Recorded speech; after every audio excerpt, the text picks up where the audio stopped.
Hi കൂട്ടുകാരെ, ഇന്ന് നമുക്ക് കരിമീൻ ഫ്രൈ എങ്ങനെ ചെയ്യാമെന്ന് നോക്കാം. വന്നാട്ടെ ഇരുന്നാട്ടെ കഴിച്ചാട്ടെ. അങ്ങനെ കരിമീൻ ഞങ്ങൾ മേടിച്ച് വീട്ടിൽ കൊണ്ടുവന്ന് അത് വെട്ടിക്കിട്ടിയില്ലായിരുന്നു, ഞാൻ തന്നെ വെട്ടേണ്ടി വന്നു. അപ്പോൾ കരിമീൻ നല്ല ഫ്രഷായിരുന്നു, കുഴപ്പമൊന്നുമില്ലായിരുന്നു. പക്ഷേ കരിമീൻ വീട്ടിൽ കൊണ്ടുവന്ന് അതുമായിട്ടൊരു മൽപ്പിടുത്തമൊക്കെ നടത്തി അതിൻ്റെ പുറത്തെ ചെകിളയൊക്കെ ചെകിളിക്കൊണ്ട് കത്രികകൊണ്ടൊക്കെ നല്ല ഭംഗിയായിട്ടൊക്കെ വെട്ടിയെടുത്തു. അത് വൃത്തിയായിട്ട് വെട്ടി കഴുകി. 1 കിലോ എന്ന് പറഞ്ഞാൽ അധികമൊന്നും ഇല്ലല്ലോ, 4-5-6 എങ്ങാണ്ടേ ഉള്ളായിരുന്നു. അത്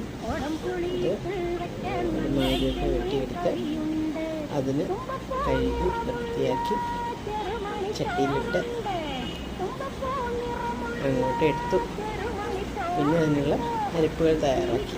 അരപ്പുകൾ മുളക് പൊടി, ഇഞ്ചി, ഞാനിവിടെ എഴുതി കൊടുത്തിട്ടുണ്ട്. ഇഞ്ചി, വെളുത്തുള്ളി, വിനാഗിരി വേണ്ടാത്തവർക്ക് പുളിവെള്ളം ഒഴിക്കാം, എണ്ണ, കരിവേപ്പില, പച്ചമുളക്, കുരുമുളക് എല്ലാം കൂടെ മിക്സിയുടെ ജാറിനകത്ത് ഒന്നടിച്ച് കറക്കിയെടുത്ത് നല്ല കുഴമ്പ് പരുവത്തിനാക്കിയിട്ട് ഓരോരുത്തരെ അങ്ങോട്ട് ആ മസാലയിൽ അങ്ങോട്ട് മസാലയിൽ കുളിപ്പിച്ചെടുത്തതിന് ശേഷം കുറച്ച് നേരം ഫ്രിഡ്ജിൽ വെച്ചു.